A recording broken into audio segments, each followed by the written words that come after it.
Good morning everyone. BSTC second year. आज आपका paper है संस्कृत। मैं आपको पढ़ा रही थी संधि। संधि के मैंने आपको 3 प्रकार बताए थे, अच संधि, हल संधि और विसर्ग संधि। अच संधि के मैंने आपको 7 भेद पढ़ाए, जिसमें मैंने आपको पढ़ाया दीर्घ संधि, अकः स्वर्णः दीर्घ, गुण संधि, अदेंग गुणः, आदः गुणः। फिर मैंने आपको पढ़ाया था गुण संधि के बाद में वृत्ति संधि, वृत्तिरादेश या वृत्ति रेची। फिर यण संधि, यको यणची। फिर मैंने आपको पढ़ाया था अयादि संधि, अचो अया वयः। फिर अयादि के बाद में मैंने आपको पढ़ाई थी पूर्व रूप संधि और अंग पदांतः और पर रूप संधि, अंगः अद्या चेतः।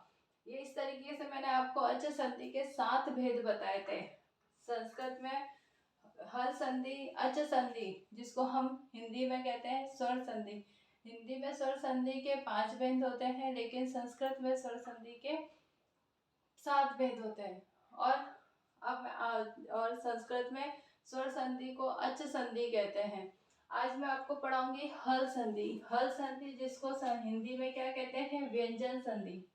क्या कहते हैं, व्यंजन संधि। हल संधि को हिंदी में व्यंजन संधि कहते हैं। अब व्यंजन संधि किसे कहेंगे, हल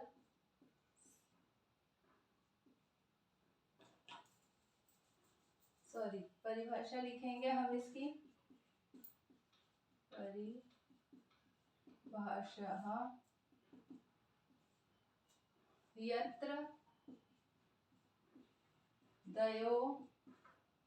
यत्र दयोः हलः वर्णयोः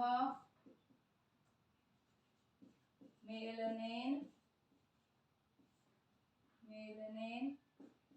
यः विकारः परिवर्तनम वा भवति स एव व्यंजन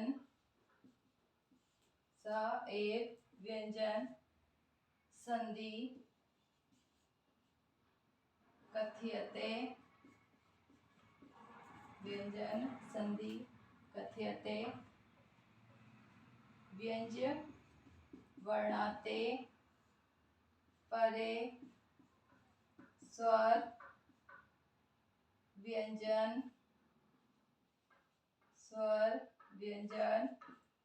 वर्णानां कदाचितः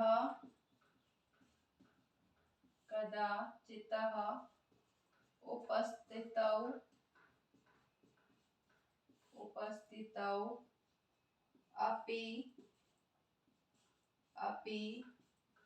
व्यंजनस्य स्थाने विकारः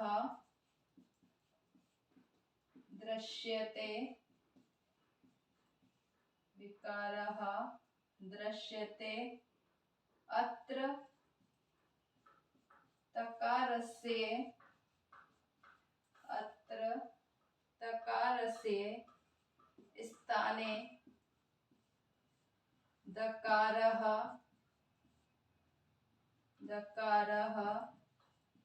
आदेशः यथा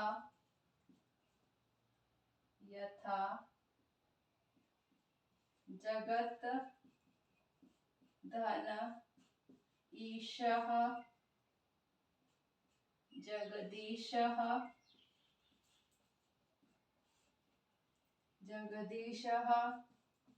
तत् धन्मयः तन्मयः।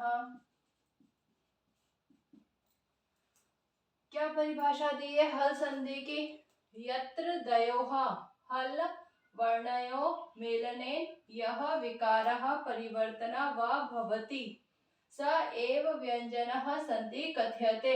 जहाँ 2 हलों के या दो व्यंजनों के वर्णों का जब मेल होता है और वहां से कोई विकार उत्पन्न होता है, विकार में परिवर्तन आता है, वहां पर व्यंजन संधि होती है। या फिर हम ये भी कह सकते हैं व्यंज्य वर्णाते परे स्वरः व्यंज्य वर्णानां कदाचित् उपस्थितौ अपि व्यंजनस्य स्थाने विकारः दृश्यते। अत्र तकारस्य स्थाने दकारः आदेश यथा जगत धन ईशः, तो जगदीशः त की जगह तकारस्य त की जगह क्या आदेश हो गया, द आदेश होने पर जगदीशः बना। फिर त की जगह न आदेश होने पर तन्मय बना। मतलब जहाँ पे दो व्यंजनों के या दो हलों के मेल से या हल और अच के मेल से जो शब्दों का विकार उत्पन्न होता है, वहां पर क्या होती है, हल संधि होती है। हल संधि में सबसे पहला अगर हम देखेंगे तो हल संधि की परिभाषा अगर पूछी जाए कि हल संधि किसे कहते हैं, तो संस्कृत में हम हल संधि की परिभाषा लिखेंगे यत्र दयो हल वर्णयो मेलनेन यत्रः विकारः परिवर्तन वा भवति स एव व्यंजनः संधिः कथ्यते। ये तो दो वर्णों के मेल की बात हुई। फिर अगर वो लिखेंगे व्यंज्य वर्णार्थ परे स्वरः व्यंज्य वर्णानां कदाचित् उपस्थितौ अपि व्यंजनस्य स्थाने विकारः दृश्यते, तो जहां पर व्यंजन और स्वर अच और हल दो चीजों का अलग अलग चीजें उत्पन्न होती हैं, वहां पर भी क्या होता है, व्यंजन संधि होगी। जैसे यहाँ पर जगदीश, जगत यहाँ पे तो क्या है, व्यंजन है, त व्यंजन है और ई क्या है, स्वर है, तो व्यंजन या हम ये कह सकते हैं हल और अच के मेल होने पर भी क्या होती है, व्यंजन संधि होती है। तो यह है व्यंजन हल संधि की परिभाषा। अब मैं हल संधि के भेद पढ़ाऊंगी। तो हल संधि के भेद में सबसे पहला भेद मैं आपको पढ़ाऊंगी जसोत्व, या जिसमें हमने सूत्र भी सुना है झलाम जसोन्तः। तो झलाम जसोन्तः सूत्र कहाँ लगता है, जसत्व संधि में लगता है। तो सबसे पहली संधि आएगी, संधि का प्रकार में सबसे पहली संधि आएगी जसत्व संधि। कौन सी आएगी, जसत्व संधि। अब जसत्व संधि का सूत्र क्या आएगा, क्योंकि जैसे अच में सूत्र थे संधि के, वैसे हल में होंगे, तो इसका सूत्र होएगा झलाम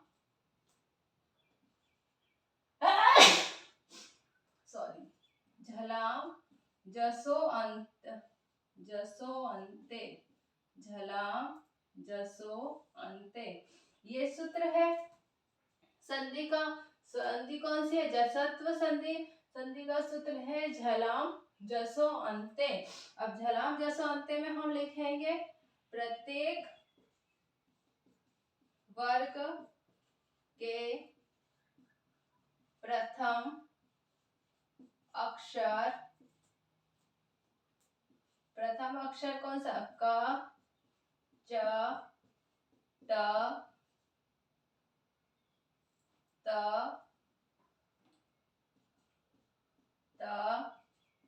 प के आगे अनुनासिक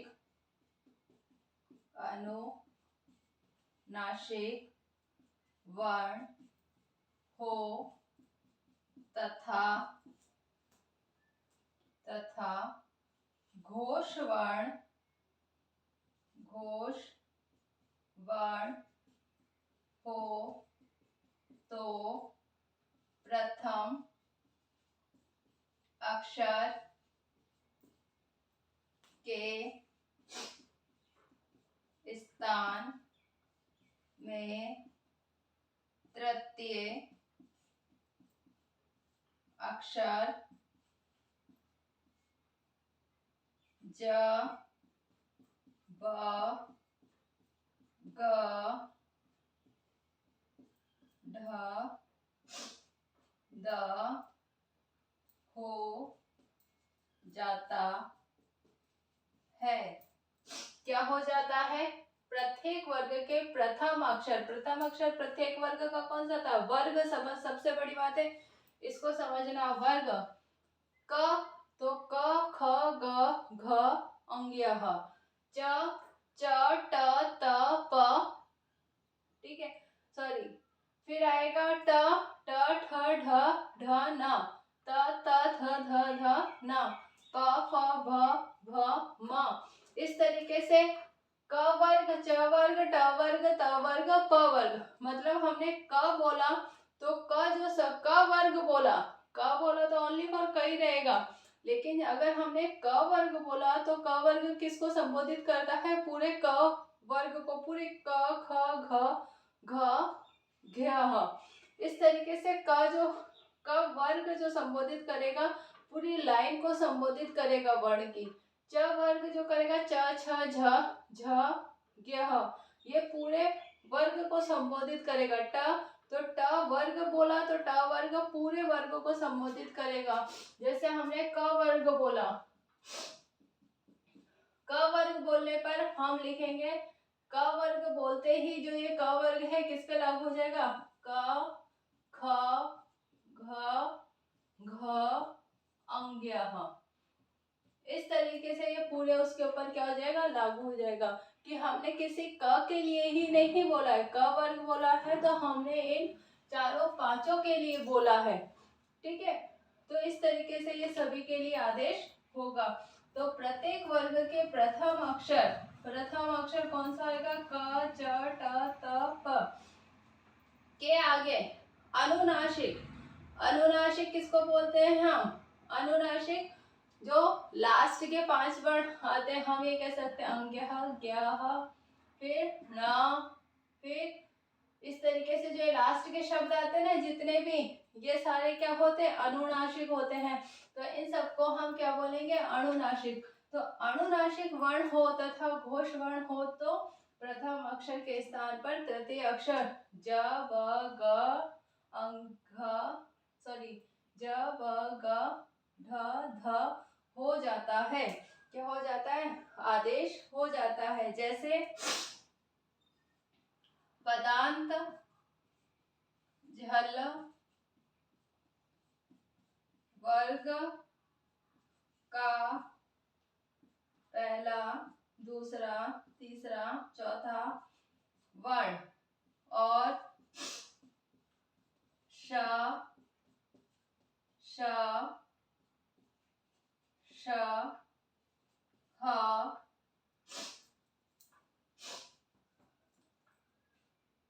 श ह के स्थान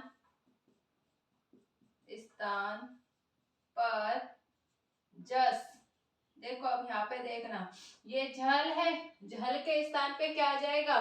जस। फिर वर्ग का तीसरा वर्ण आदेश होता, तीसरा वर्ण आदेश होता है। क्या होता है? पदांत झल, पदांत झल, झल हम बोलेंगे, झल और जस ये क्या है? प्रत्याहार है। संस्कृत में प्रत्याहार चलते हैं जिसके द्वारा लघु सिद्धांत कौमुदी में प्रत्याहार दे गए। प्रत्याहार के माध्यम से ही क्या चलते हैं? पूरे संधि है, समास है, इनकी प्रत्यय है, ये सारे ही प्रत्याहार के माध्यम से चलते हैं। तो झल प्रत्याहार हमने जब बोला झल, तो झल में हम लिखेंगे वर्ग का पहला, दूसरा, तीसरा, चौथा वर्ण और श श श ह के स्थान पर जस प्रत्याहार, झल के स्थान पे जस प्रत्याहार आदेश होएगा, वर्ग का तीसरा वर्ण आदेश हो जाता है। यथा, यथा मतलब जैसे, किस तरीके से होता है? जब हम जसवंते हैं तो हम लिखते हैं षड दर्शन। हमने क्या लिखते हैं शब्द? षड दर्शन। षड दर्शन को जब हम लिखते हैं तो ड है, शब्द का संधि विच्छेद खान से होएगा। जैसे हमने लिखा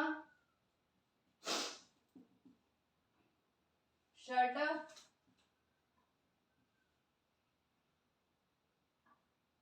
षड दर्शनम, ये शब्द है। अब यहाँ से संधि होएगी, यहाँ से संधि होगी तो ढ, ढ क्या है, ट ठ ढ, तीसरा है, वर्ग का तीसरा है। तो वर्ग का जब तीसरा है तो उसको क्या आदेश हो जाएगा, या तो झल, झल प्रत्यार आदेश होएगा इसकी जगह। ये तो जस में आ रहा है तीसरा वर्ण, लेकिन इसकी जगह क्या आदेश होएगा, झल आदेश होएगा। तो झल को क्या बोलता है, शब्द का पहला, दूसरा, तीसरा, चौथा और श श श ह आदेश होता है। तो यहाँ पे क्या आ जाएगा, षट, क्या आ जाएगा, षट, क्योंकि दूसरा ट पहला वर्ण आदेश हो गया, षट दर्शनम।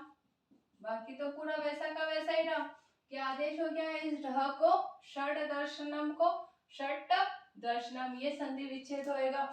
इसी तरीके से हम लिखेंगे दिगंबर, दिगंबरः, ये शब्द हम लिखते हैं तो इसको हम क्या लिखेंगे, दिक् धन अंबरः। यहां से संधि विच्छेद हुआ, इस ग की जगह क्या आदेश हो गया, प्रथम वर्ण आदेश हो गया। ग है, तीसरा वर्ण है, जस में तीसरा वर्ण, और झल का पहला, दूसरा, तीसरा, चौथा श श श ह। तो ग की जगह क्या आदेश हो गया, क आदेश हो गया, प्रथम वर्ण आदेश हो गया। यहाँ पे भी क्या आदेश हुआ, प्रथम वर्ण आदेश हुआ।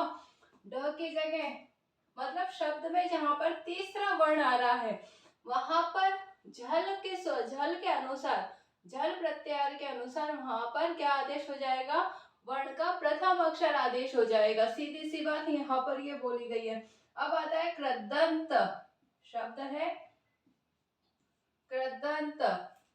तो कृदंत में हम क्या लिखेंगे, कृदंत, त वर्ग में आता है, त ध द, तो फिर हम यहाँ पे क्या लिखेंगे, द आ गया, तो द की जगह क्या हो जाएगा, ता आ जाएगा, कृत धन अंतः, कृत धन अंतः। इसी तरीके से शब्द ले लेते हैं हम अजंतः, शब्द लिखा हमने अजंतः। ज है, ज की जगह क्या आएगा, च, च छ झ, तो अच धन अंतः, अजंतः।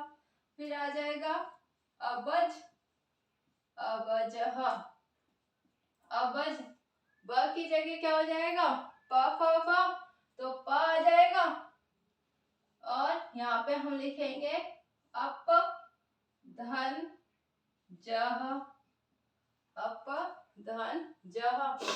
प के इस जगह पे क्या हो जाएगा, भाई प में से हमने आ हटा दिया, ये प है और ये अ है, मिलके तो हम इसको ऐसे लिखेंगे, और अलग लिखते तो इसको इस तरीके से लिखते हैं हल के साथ में। तो यहाँ पर क्या हो जाएगा, ब आधा ही आएगा, इस कारण से, किस कारण से, क्योंकि यहाँ पे प भी आधा ही है, हलंत लग गया, वहां पे प क्या हो गया, आधा हो गया, इसलिए यहाँ पर क्या हो जाएगा, वो भी आधा आएगा।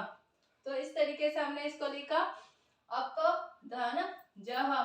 ब की जगह, ब क्या है, तीसरा वर्ण है, तो ब की जगह, जस की जगह क्या आदेश होएगा, झल आदेश हो रहा है, झल आदेश हो रहा है, इसलिए क्या हो जाएगा, प्रथम वर्ण आ जाएगा। और शब्द हमने लिखवाया था जगदीशः, जगदीशः,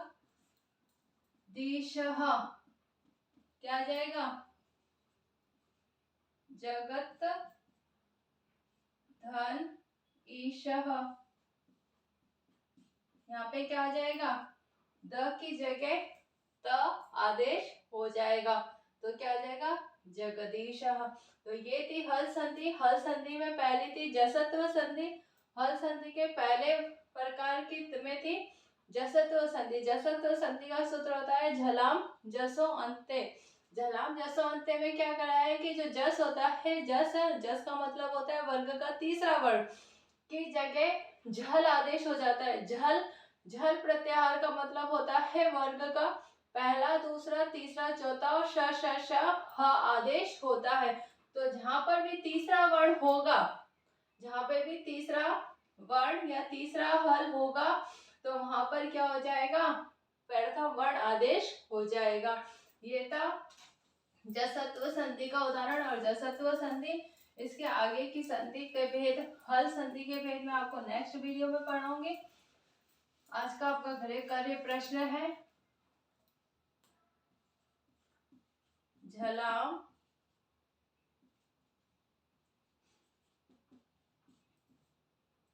झलाम जसो अन्ते कस्य कस्य संधिः सूत्रम। और पहला है, दूसरा है जसत्व संधिः जसत्व संधिः दसः उदाहरणः